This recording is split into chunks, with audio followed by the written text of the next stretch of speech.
नमस्कार, कैसे हैं? नमस्कार, मैं हूं राकेश, आप लोगों के सामने स्वागत करता हूं साइंस का नेक्स्ट लेक्चर। बहुत ही इंपॉर्टेंट लेक्चर है ये। यूपीपीआरटी, इसके साथ साथ केवीएस पीआरटी, यूपीपी से जिन परीक्षाओं की हम प्रिपरेशन करते हैं उसके लिए अत्यंत इंपॉर्टेंट। और इस लेक्चर को अगर आप कर लेते हो तो कंसेप्चुअल रूप से जो ये डिजीजेज हैं उससे कुछ क्वेश्चन आएंगे नहीं, मतलब कुछ भी क्वेश्चन छूटेगा नहीं, आएंगे तो खूब सारे क्वेश्चन। खैर, हम लोगों ने पिछले लेक्चर में जहाँ से चीज़ें फिनिश की थी वहीं आगे बढ़ेंगे। आप लोग को पिछले लेक्चर में हम लोगों ने बताया था कि डिजीज़ को हम कितने भागों में बांट सकते हैं, जैसे कि कुछ बीमारियाँ जीवन शैली की वजह से होती हैं, कुछ बीमारियाँ डेफिशिएंसी की वजह से, न्यूट्रिशन की कमी की वजह से होती हैं, कुछ बीमारियाँ हमको आनुवंशिकता से होती हैं जो बड़ों से मिलती हैं, है ना, कुछ बीमारियाँ पोल्यूशन से होती हैं, तो उसको हमने बांटा था। तो हम कर रहे थे जीवन शैली संबंधित बीमारियाँ, जो जीवन शैली हमारे लाइफ स्टाइल की वजह से हमको हो जाती हैं। उसमें हम लोगों ने कल कुछ डिजीज़ की थी, बेसिकली दो बड़ी डिजीज़ की थी। हम लोगों ने हार्ट डिजीज़ और डायबिटीज़ किया था। तो उससे आगे अब हम नेक्स्ट डिजीज़ की ओर बढ़ेंगे, जहाँ से क्वेश्चन सीधे सीधे पूछे जा रहे हैं। आज की जो डिजीज़ है, अच्छा, कल की जो डिजीज़ थी, जो हार्ट डिजीज़, उसमें कुछ मैं आप लोगों से कुछ पूछता हूँ, जैसे कि एक कंडीशन होती है एडमा, वो किस डिजीज़ के कंसर्न होती है, कब होती है एडमा, कमेंट में आंसर दीजिएगा। एक कंडीशन होती है बॉडी में एंजाइना, ये कब होता है? इन दोनों को मुझे आंसर दीजिएगा, और ये वर्ड किस बीमारी से रिलेटेड है ये भी मुझे बताइएगा, ठीक है? तो जब भी हम कुछ करेंगे तो पिछली क्लास से कुछ क्वेश्चंस को आगे पुटअप करने की कोशिश करेंगे, सो दैट थोड़ा सा आइडिया लगता रहे। पेपर में क्वेश्चन आया, हमेशा क्वेश्चन आया है, ठीक है? अब देखिए, आज की जो डिजीज़ में पहला पॉइंट देख रहे हैं वो है ब्लड प्रेशर, रक्तचाप। सबसे कॉमन साइलेंट किलर भी इसको बोला जाता है आज की डेट में, है ना। क्या है ये? आप लोगों ने देखा होगा कि इसका बीपी हाई हो गया, इनका बीपी लो हो गया। ये बीमारी एक साइलेंट किलर मानी जा रही है दुनिया में। इसकी वजह से, इस बीमारी की वजह से लाखों लोग मर रहे हैं, है ना।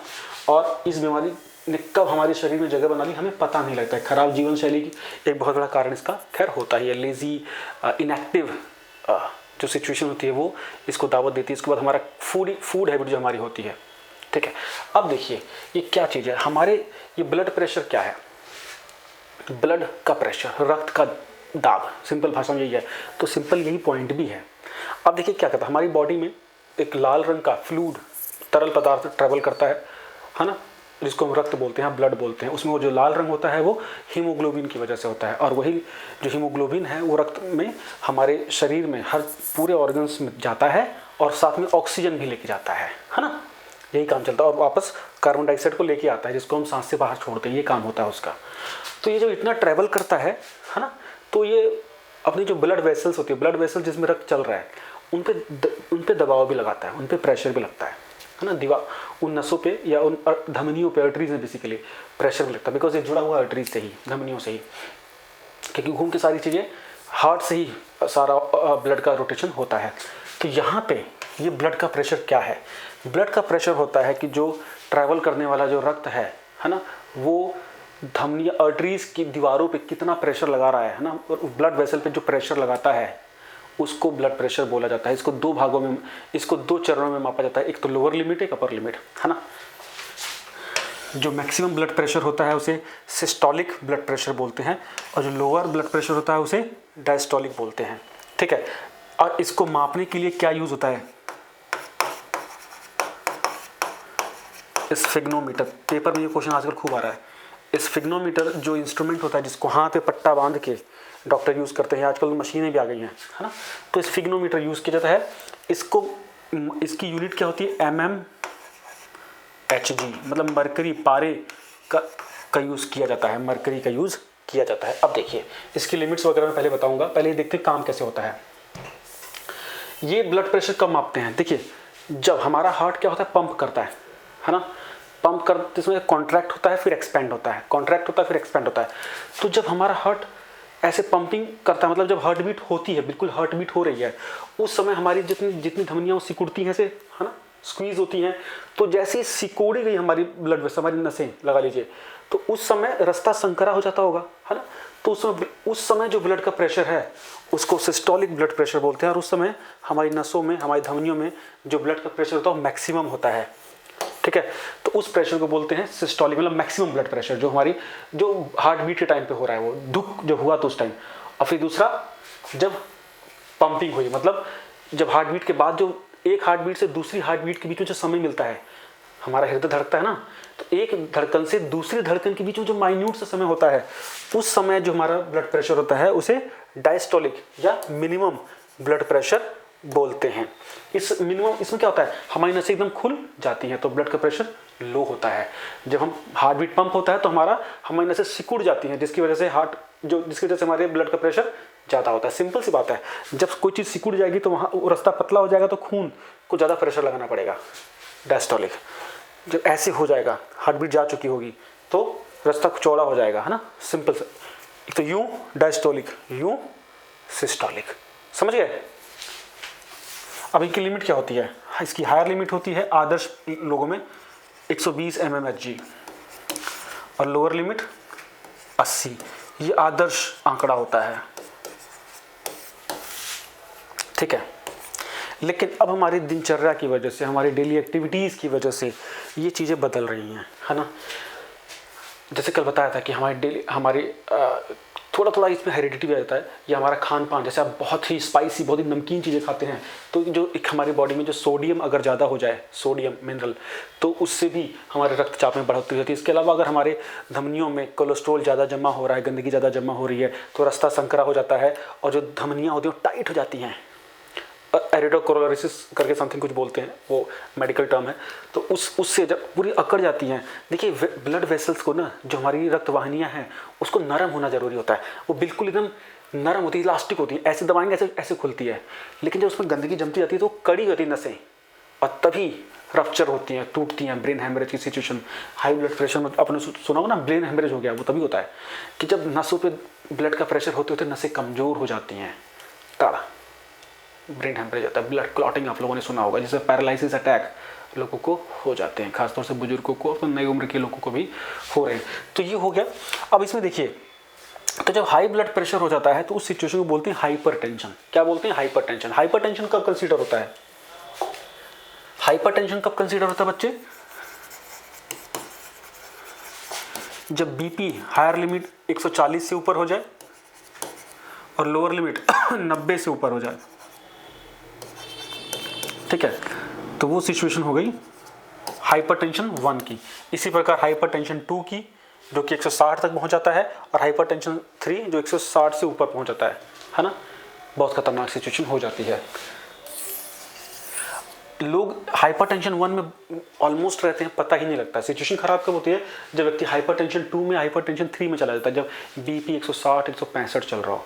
इसके सिम्टम्स क्या होते हैं, जब बहुत तेजी से बीपी शूट, पसीने अचानक आ रहे हैं आप लोगों को, एंग्जाइटी हो रही है, पैल्पिटेशन हो रही है, आपको धड़कन बहुत तेज चल रही है, घबराहट हो रही है, एंग्जाइटी हो रही है ना, या चक्कर आ रहा है, सर आपका हल्का हो गया, बहुत से लोगों को चक्कर आ जाते हैं। ये सारे क्लासिकल सिम्टम्स हैं हाई ब्लड प्रेशर के, ठीक है। इसी प्रकार लो ब्लड प्रेशर भी होता है। लो ब्लड प्रेशर में बिल्कुल ब्लड का प्रेशर बहुत ज़्यादा लो होता है, जिसकी वजह से व्यक्ति खड़ा, उसमें भी उसका सबसे की सिम्टम होता है व्यक्ति को सोने का मन करता है, वो रिलैक्स होना चाहता है। और बहुत सारी बीमारियों में लो ब्लड प्रेशर की वजह से उसमें डेथ भी हो जाती है। हाई ब्लड प्रेशर को तो रेगुलेट करने के कुछ इंस्ट्रूमेंट हैं, मतलब कुछ दवाइयाँ हैं। लो ब्लड प्रेशर को बहुत इंक्रीज़ करना बहुत आसान नहीं रह पाता है ना। तो ये है। अभी देखिए इसकी वजह से क्या होता है, इसकी वजह से इटसेल्फ 2-3 बड़ी बीमारियाँ होती हैं।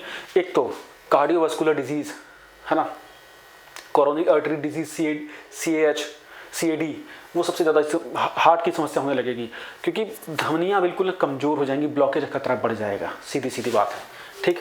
उसके बाद ये हमारे बॉडी के कुछ ऑर्गन्स पे बहुत असर डालता है, आँखों पे बहुत ज़्यादा असर डालता है। उसके बाद ये हमारी बॉडी की जो रिफाइनरी है, किडनीज, उस पर बहुत ज़्यादा इफेक्ट डालता है ना। किडनी को ज़्यादा प्रेशर से काम करना पड़ता है ना, जिसकी वजह से उसकी फिल्ट्रेशन क्षमता में कमी आ जाती है, ठीक। इसमें एक बहुत बड़ी समस्या जब आती है, जब हमारी ब्लड वेसल रप्चर होती हैं तो ब्रेन हेमरेज की सिचुएशन हो जाती है। ब्रेन हेमरेज मतलब नस का कहीं जगह से रप्चर हो जाना, फट जाना और ब्लड की क्लॉटिंग हो जाती है। और आप लोगों ने देखा होगा उसके लिए फिर स्कैन होते हैं डिफरेंट टाइप के, CT स्कैन हो गया, MRI हो गया, फिर उसके बाद वो ट्रीटमेंट चलता है, जिसमें हमारा नर्वस सिस्टम तक कॉम्प्रोमाइज़ हो सकता है, बिकॉज हमारा तंत्रिका तंत्र उसी से रिलेटेड है। और उसमें ऐसा कुछ होता है तो हमारे बॉडी का एक हिस्सा पैरालाइज होता है, या पूरी बॉडी भी पैरालाइज हो सकती है। कई केसेस में उसमें डेथ्स भी हो जाती हैं, ठीक है। तो ब्लड प्रेशर मेनली इसका इलाज क्या है, इसका इलाज है एक्सरसाइज, एक हेल्थी लाइफस्टाइल, अपने भोजन में लो सोडियम सॉल्ट का यूज़ करना, सॉल्ट का इंटेक थोड़ा सा रिड्यूस करके रखना, ठीक है, टाइम टू टाइम चेकअप करना, पोटेशियम को की इंटेक को इम्प्रूव करना। पोटेशियम काउंटर करता है ब्लड प्रेशर को, है ना, इसीलिए किन्नू का जूस पियो, बनाना खाओ, सिंपली। क्लियर हो गया। अब यहाँ से जितने क्वेश्चन आने से आ सकते थे, तो ये लिमिट आ गई। हाइपरटेंशन 1 140 है ना, हाइपरटेंशन 2 160 से 180 के आसपास, हाइपरटेंशन 3 180 अबव, अगर 140 से 160 है तो हाइपरटेंशन 1 में है, ठीक है। ये लिमिट्स याद रखनी है आपको। हाइपरटेंशन की सिचुएशन क्या है, ठीक है, सिस्टोलिक और डायस्टोलिक भी सिचुएशन याद रखनी, कब कब होता है ये, ठीक है। जब कॉन्ट्रैक्शन होता है तो सिस्टोलिक, जब एक्सपेंशन होता है तो डायस्टोलिक। डन, इससे बाहर मेरे ख्याल से नहीं आएगा। अब आगे चलते हैं, दूसरी बड़ी बीमारी कैंसर, कर्क रोग। इस बीमारी का दुनिया में सबसे ज़बरदस्त प्रहार हो रखा है और एक दुनिया की ऐसी ऑटोइम्यून डिजीज़ है जिससे सबसे ज़्यादा लोग मारे जा रहे हैं, है ना, मिलियंस में लोग मर रहे हैं हर साल पूरी दुनिया में। और सेल्स की अनवांटेड, अनकंट्रोल्ड, जब हमारे जो सेल बनते हैं, जो कोशिकाएं होती हैं, जब उसके उनके चैनल में, उनके बनने और ख़त्म होने में जब गड़बड़ आती है तो ये बीमारी आपको किसी को भी हो सकती है, किसी भी ह्यूमन को, किसी को भी हो सकती है। अब इसमें बेसिकली क्या है, इसमें इसका असली अगर क्वेश्चन पूछा जाए तो क्योंकि इसकी पूरी जानकारी नहीं हो पाई अब तक, तो इसका असली कारण इस सिंपल एक लाइन होता है, अनकंट्रोल्ड ग्रोथ ऑफ सेल। मतलब देखिए, बहुत सारे क्या होते हैं कि हमारी बॉडी में डेली करोड़ों सेल बनते हैं, करोड़ों सेल खत्म नष्ट होते हैं, लेकिन जब कई बार जो सेल होते हैं वो डिस्ट्रॉय नहीं होते हैं और वो बैड सेल की संज्ञा में आ जाते हैं, वो खराब सेलों की कोशिकाओं की संज्ञा में आ जाते हैं और वो डिपॉजिट होना शुरू हो जाते हैं हमारी बॉडी में, जिनको हट जाना चाहिए, तो ग्रोथ जो होती है अनकंट्रोल हो जाती है और इस वजह से ये चक्र गड़बड़ जाता है और इस वजह से जो उनका डिपॉजिट होना शुरू होता है वो सिचुएशन क्या कहलाती है, कैंसर कहलाती है। हमारे शरीर में जितने हमारे अंग हैं, जितने ऑर्गन्स हैं, जितने प्रकार के टिश्यू हैं, उतने प्रकार के कैंसरस डिजीज़ हो सकती हैं, ठीक है। अब इसमें बेसिकली क्या होता है, इसमें सबसे पहले तो क्वेश्चन से कहाँ से आएंगे कि जो कैंसर डिपार्टमेंट होता है उसको क्या बोलते हैं, ऑन्कोलॉजी। ये क्वेश्चन खूब आता है, ऑन्कोलॉजी डिपार्टमेंट, विभाग, ठीक है, इसी से रिलेटेड होता है। इसके अंतर्गत स्टेज ऑफ ट्रीटमेंट और क्या क्या चीज़ें इसमें देखो, इसके लिए कुछ टेस्ट होते हैं। अच्छा, तो ओबेसिटी आ गया, ओबेसिटी बाद में डिस्कस करेंगे। इसके लिए कुछ टेस्ट होते हैं, वो टेस्ट हमें देखने जरूरी हैं। जैसे कि एक होता है बहुत उन्नत टेस्ट है जो आज की डेट में इसके लिए यूज होता है, जिसको बोलते हैं पेट स्कैन टेस्ट। इसको बोलते हैं, फुल फॉर्म है पॉजिट्रॉन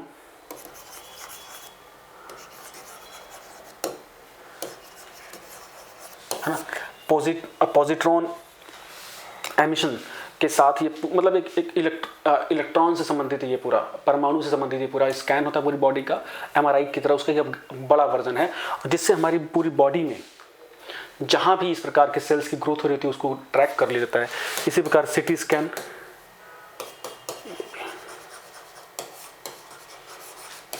पॉजिट्रॉन एमिशन टोमोग्राफी या कंप्यूटेड टोमोग्राफी, एक होता है एमआरआई, मैग्नेटिक रेजोनेंस इमेजिंग। ये कुछ ऐसे टेस्ट होते हैं जिनके द्वारा पता लगाया जा सकता है कि पूरी बॉडी का स्कैन किया जाता है, जिससे पता लगता है कि पूरी बॉडी में अगर कहीं भी कोई अनकंट्रोल या गलत ग्रोथ हो रही है तो उससे पता लग जाता है। इसमें देखो होता क्या है, इसमें कुछ ग्लूकोज के सॉल्यूशन पिलाए जाते हैं व्यक्ति को और उसको स्कैन किया जाता है। तो जो ये बैड सेल्स होते हैं ना, इन्हें जिंदा रहने के लिए एनर्जी चाहिए होती है, तो जब भी हम कोई भोजन करते हैं तो सीधे वो बैड सेल एब्जॉर्ब कर लेते हैं अगर बॉडी में ऐसे सेल्स हैं तो, और इसीलिए उनकी ग्रोथ और बढ़ने लगती है ना, इसीलिए उनके लम्स बनते हैं, गांठें बनती हैं जो आप लोगों ने देखी होंगी। और इसीलिए डॉक्टर्स ही बोलते हैं कि हमें वीक में या मंथ में फास्टिंग रखनी चाहिए ताकि हमारी बॉडी में से थोड़ी ना डिटॉक्स होती रहे, है ना। फास्टिंग इसलिए बहुत अच्छी चीज़ होती है।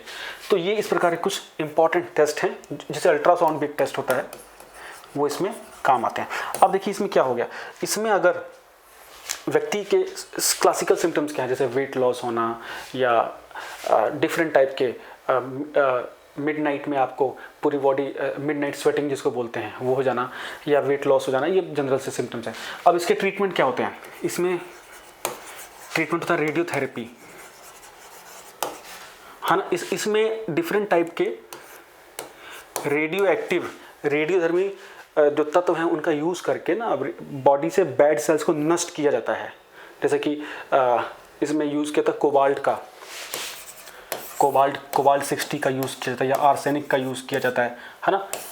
ये रेडिएशन देके, क्योंकि रेडियोधर्मी तत्वों में कुछ ताकत होती है कि उन बैड सेल्स को नष्ट कर सकते हैं, है ना, वो किसी भी सेल्स को नष्ट कर सकते हैं, तो उसको एक्सपोजर दिला के उनको नष्ट कराया जाता है। इसी प्रकार इसका एक ट्रीटमेंट होता है, कीमोथेरेपी बोलते हैं। कीमोथेरेपी ये भी जो बैड सेल्स उसको नष्ट करने के लिए यूज़ की जाती है, इसको वेन्स के थ्रू, नसों के थ्रू इसको चढ़ाया जाता है, जैसे ब्लड चढ़ता है। उसके बाद फिर ऑपरेट करके भी ये काम होता है, ऑपरेशंस भी होते हैं। तो ये तो इसकी स्टेजेस ऑफ इसकी जो पूरी चरण प्रक्रिया होती है इलाज की। इसके अलावा इसमें आप लोग देखे होंगे कि क्लासिकल ट्रीटमेंट के दौरान क्लासिकल सिम्टम्स होते हैं बालों का गिर जाना, ठीक, वो कीमोथेरेपी की वजह से। तो ये सारी चीज़ें हो गई है। अच्छा, इसमें जो कैंसरस सेल्स होते हैं वो दो प्रकार के होते हैं, एक होता है बिनाइन और एक होता है मेटासिस।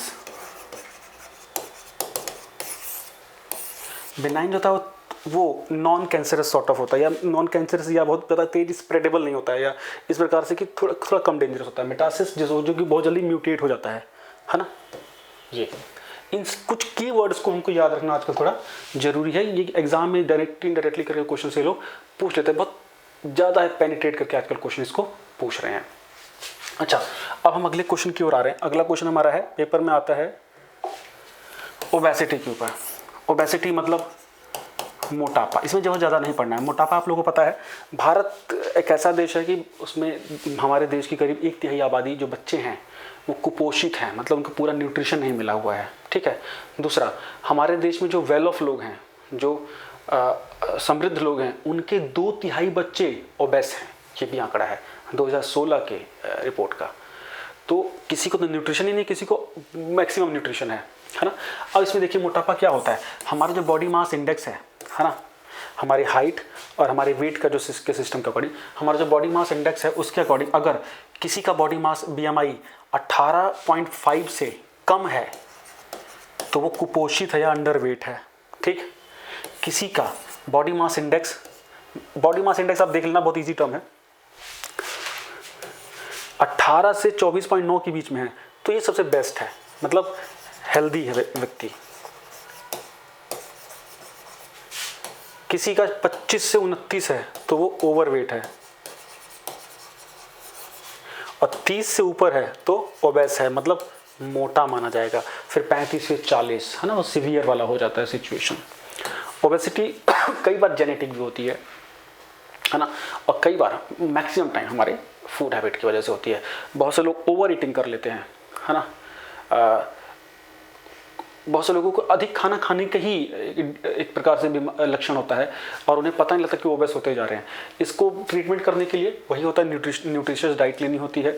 और जब सीवियर ओबेसिटी होती है तो लिपोसक्शन या पूरा फैट को रिड्यूस कराना, है ना, लेप्रोस्कोपिक सर्जरी कर करके फिर उसमें से ओबेसिटी को रिड्यूस किया जाता है। कुछ ही ऐसे टर्म्स हैं जिसको हमें थोड़ा सा देखना ज़रूरी है।